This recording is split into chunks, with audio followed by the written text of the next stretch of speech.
En este pequeño video vamos a estudiar el tema de la energía libre de Gibbs. Conceptualmente, el cambio en la energía libre de Gibbs es la energía que puede utilizarse para hacer trabajo. Para calcular la energía libre de Gibbs en un sistema isotérmico se utiliza la siguiente ecuación. La espontaneidad de una reacción química se predice al conocer y comprender cómo interactúan la entalpía, la entropía y la temperatura. Esta interacción fue ampliamente estudiada por el físico matemático William Gibbs, quien estudió las variables involucradas en una reacción química, que son la temperatura, la presión, la energía, el volumen y la entropía, logrando unificarlas en una única ecuación de primer orden que denominó la regla de fases, y más adelante llamó la ecuación de Gibbs. La energía libre relaciona la tendencia de un sistema físico o químico a reaccionar ante cambios de entropía. Energía a una misma temperatura. El significado numérico de la energía libre de Gibbs es el siguiente. Los procesos espontáneos generalmente van a estar asociados a un aumento de la entropía y a su vez un aumento de la temperatura aumentará la entropía del sistema. Por lo tanto, aumenta la posibilidad de que la reacción sea espontánea. En la ecuación de Gibbs, el término menos T delta S para sistemas donde aumenta la temperatura siempre va a adquirir un valor negativo cuando la entropía sea positiva, o sea, aumente. Simultáneamente, en los procesos exotérmicos, se asocian estos a sistemas que son espontáneos. La ecuación de Gibbs va a dar como resultado ya sea valores positivos o negativos o cero. En el caso de los valores negativos, estos se asocian a procesos espontáneos. Los valores positivos se van a asociar a procesos no espontáneos y los valores iguales a cero se asociarán a procesos en equilibrio. Esto se muestra en este dibujo, donde el delta G, o sea, la energía libre de Gibbs, adquiere valores positivos cuando la reacción es no espontánea, valores igual a cero cuando no ocurre la reacción, o sea, está en equilibrio, y valores negativos cuando la reacción es espontánea en el sentido que está escrita. Uno de los ejemplos es la producción del azúcar mediante el proceso de fotosíntesis. Esta producción de azúcar tiene un valor de Gibbs de 28.000 kilojulios por mol, lo que significa que el proceso no ocurre espontáneamente en esa dirección. Sabemos que para que se produzca azúcar en las plantas, debe mediar el efecto energético de la luz solar, además del trabajo de las plantas.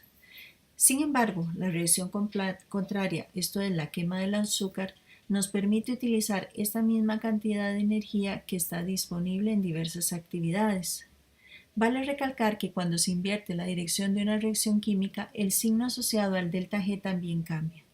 Como usted observa en este cuadro, el signo del delta G predice la espontaneidad de una reacción.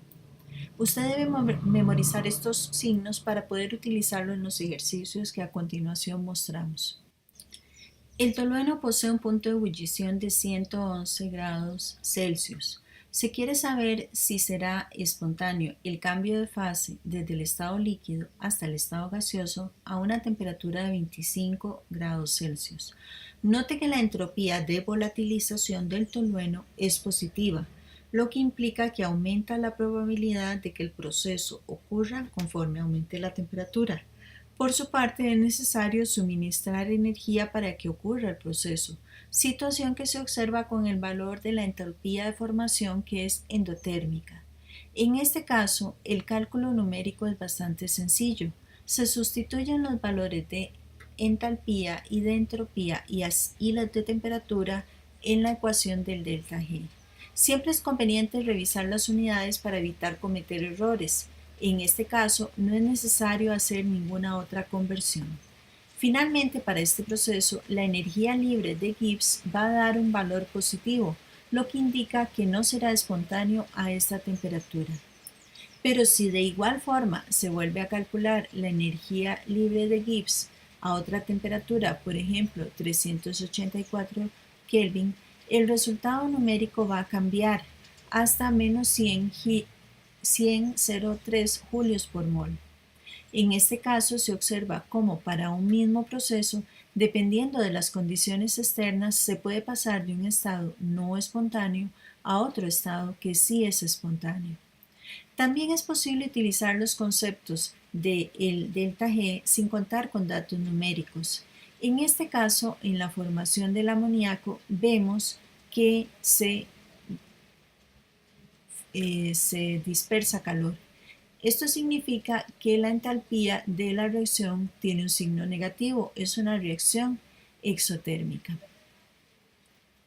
Por su parte, la entropía de formación del amoníaco tiene asociado un signo negativo, puesto que se parten de 4 moles de gas y se terminan solo con 2 moles de gas.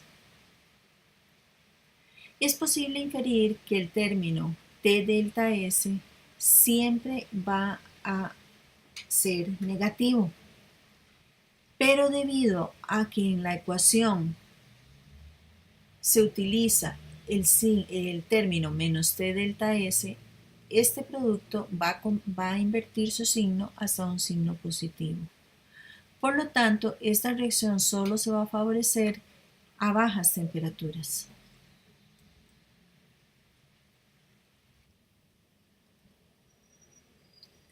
Para la anterior reacción se determinaron los siguientes valores de entalpía y de entropía. Si suponemos que los mismos no cambian con la temperatura, se puede calcular la energía libre a cualquier temperatura usando la ecuación anterior. A 25 grados Celsius, la misma daría un valor de menos 33 kilojulios por mol. Observe que existe un factor de conversión entre las unidades de entalpía y entropía, pues la primera se mide en kilojulios y la segunda no. Ahora, al hacer el cálculo a 773 Kelvin, el valor de la energía libre de Gibbs es de 62 kilojulios por mol. Note también que las temperaturas se deben convertir a valores de Kelvin. Realmente los valores de entalpía y entropía cambian ligeramente, por lo que este resultado debe utilizarse en forma aproximada. Aquí lo importante es la predicción del desplazamiento de la reacción. Para esta reacción, a bajas temperaturas, la misma se desplazará a la formación de productos, pero en altas temperaturas ocurrirá lo contrario.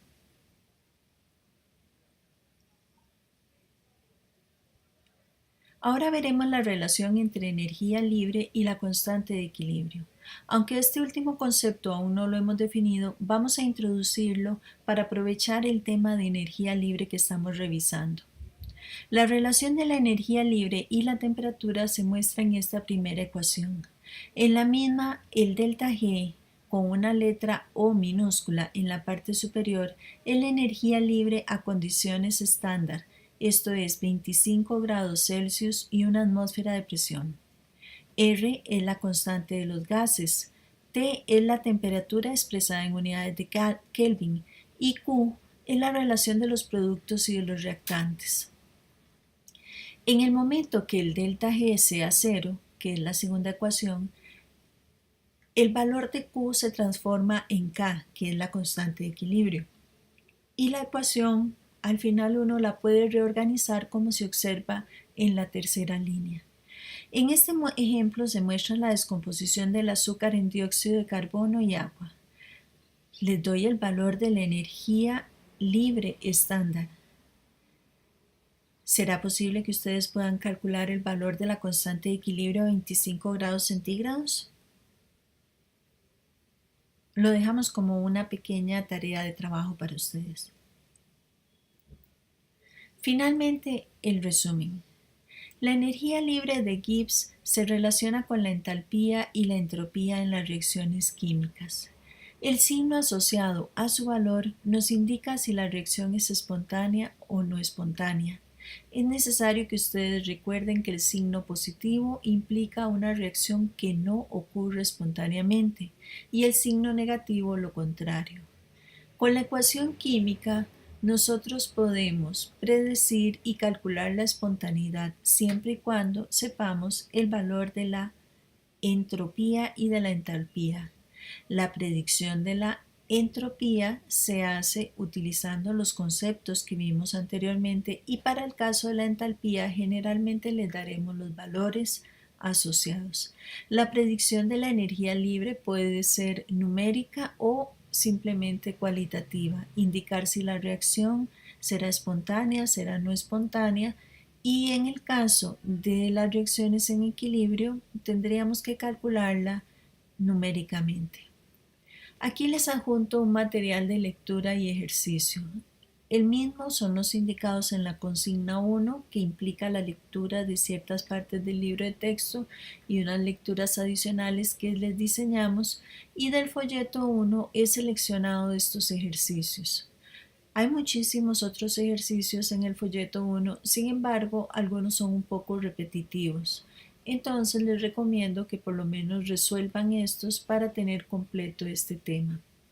Finalmente, tendremos el examen corto este día jueves. Recuérdelo para llegar preparado.